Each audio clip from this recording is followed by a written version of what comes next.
Beneath the crowded streets of a modern capital, where government buildings stood tall and the daily noise of traffic echoed through wide boulevards, the earth carried a secret no one dared to imagine. For centuries, the city had grown upward, layer upon layer of concrete, stone, and steel. But beneath the polished surface of its monuments and institutions, silence guarded a story older than the capital itself. It began with a construction project. Workers, tasked with expanding a subway line, dug deeper than planned, breaking through clay and rock until their tools struck something different, an unnatural sound, hollow and echoing. At first, they thought it was just another forgotten cellar, but the more they unearthed, the clearer it became. This was not part of any known map. The entrance was narrow, sealed behind centuries of earth, but the moment light cut through the opening, the air that escaped was cold, stale, and strange. Inside stretched a tunnel so wide it defied belief. Its walls were not rough like caves, but smooth, carved stone, etched with symbols no worker recognized. The floor was paved with ancient blocks that had not cracked despite the weight of time above them. And the tunnel did not end in one direction. It stretched endlessly beneath the city, vanishing into blackness. Officials were called in quietly. Blueprints of the capital were laid out and comparisons were made. Nowhere in the records, no archive, no government document, spoke of such a passage. And yet, here it was, sprawling directly under the most secure parts of the city. Panic rippled behind closed doors. What was this? Who had built it? And why had it been hidden for so long? Rumors began to spread among the workers. Some whispered that it was the work of kings from a forgotten dynasty who built secret roads to escape siege. Others claimed it was not man-made at all but part of something older, perhaps not even human.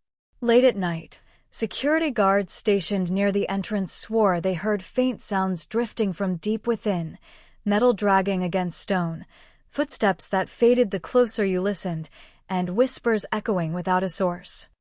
Historians were summoned.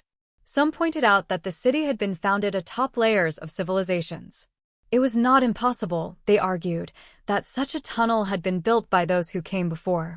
But the sheer size and perfection of the architecture made that explanation feel hollow. A structure of such precision would have required resources, manpower, and knowledge far beyond what history recorded for the time. Government leaders decided one thing: the public could never know. If word of this tunnel reached outside, conspiracy theories would spiral out of control, and trust in the capital's authority might collapse. The entrance was sealed temporarily, guarded night and day, while a select group of investigators were chosen to descend into the darkness. As they stepped inside, lanterns cutting through the shadows, they realized how little they understood of what lay beneath their feet. Because the tunnel was not just a single passage, it branched.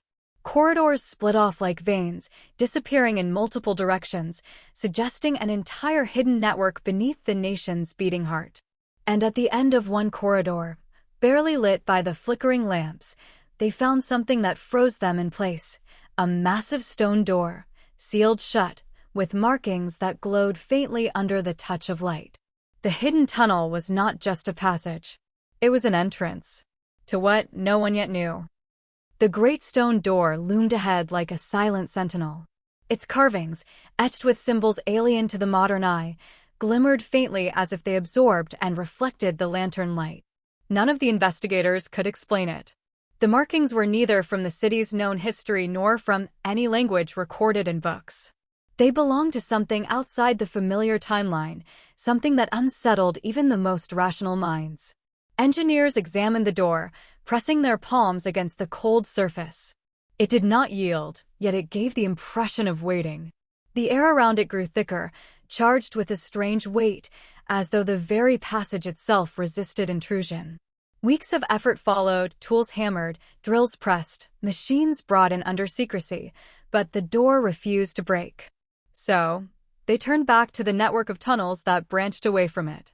The deeper the team ventured, the clearer it became that this was no accidental construction. Chambers appeared at intervals, each perfectly measured, their walls decorated with the same glowing symbols. In some places, remnants of objects lay scattered, broken pottery, rusted metal fragments, and bones so brittle they crumbled at the slightest touch. These were not random remains. They spoke of lives lived down here, as if a hidden community had once thrived beneath the capital. The strangest discovery came when one chamber revealed itself as an underground hall. Tall columns supported the ceiling, carved with spirals and shapes resembling constellations. At the center stood a pedestal, its surface smooth as glass. The investigators hesitated to approach, for the room carried a silence so profound it pressed against their ears like a weight. When one finally stepped forward and placed a hand on the pedestal, the air stirred. Faint vibrations pulsed beneath the stone, like a heartbeat trapped in the earth. Unease turned into fear. Records of the exploration were meticulously documented, yet even the official scribes hesitated to describe what they witnessed.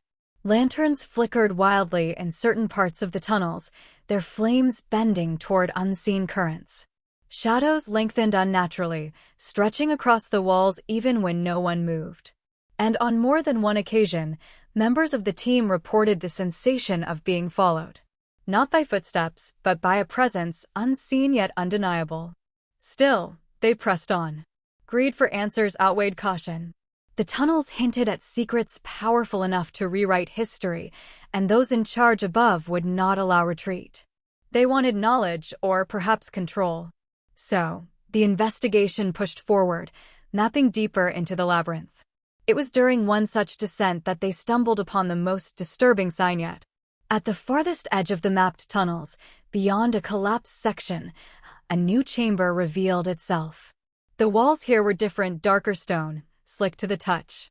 And painted upon them, in pigment that had not faded despite the centuries, were scenes of war. Armies locked in battle, empires burning, and above them all, a comet streaking across the sky. The hidden society that built these tunnels had not only carved shelter. They had recorded prophecy. A record of destruction that stretched from their time to the future. The investigators exchanged grim looks. The tunnel under the capital was not merely a relic of the past. It was a warning waiting to be uncovered. And far behind them, back at the sealed stone door, something faint stirred. The glowing symbols pulsed once, like an eye flickering open. The tunnel was awake. The discovery of the painted chamber had shaken even the bravest among the team. For weeks afterward, the site remained locked in silence, its investigators caught between awe and dread.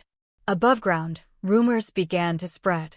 Whispers leaked into the streets of the capital, strange lights beneath the city, ancient markings, and secrets too dangerous to name. Officials denied everything, but the unease was impossible to contain.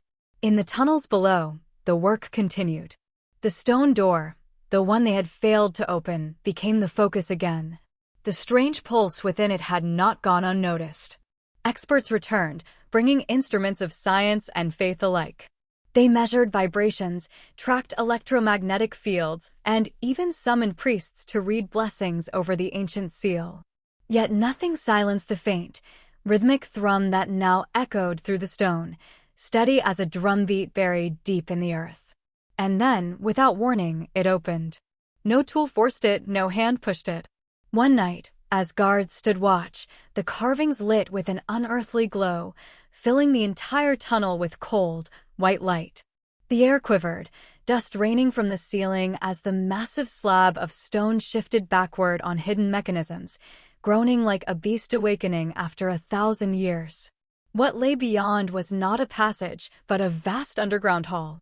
Larger than any cathedral above ground, its ceiling disappeared into darkness, held aloft by pillars etched with constellations no longer visible in the modern sky. In the center, a massive stone table stretched, surrounded by carved thrones. On each throne rested skeletal remains, cloaked in robes so finely woven that even decay had not erased their beauty. Each skull was crowned with metal circlets, rusted but still regal. This was no ordinary chamber. It was a council hall. The investigators realized with growing horror that they had stumbled upon the heart of a secret society, one that had gathered here centuries ago, perhaps even longer. These figures had not been common citizens. They had been rulers, priests, and visionaries, bound by purpose.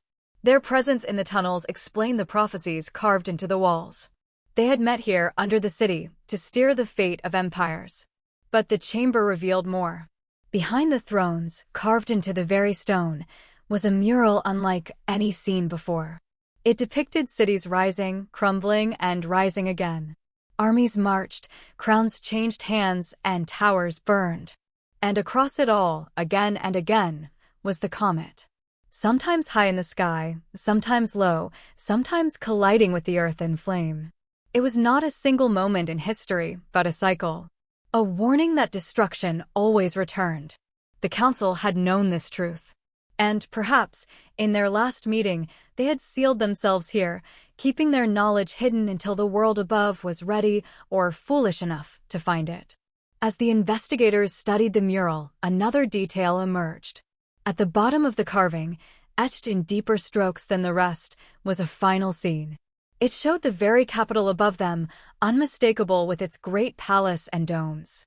And above it, burning brighter than the sun, the comet streaked once more. The team recoiled in silence. The prophecy was not just about the past.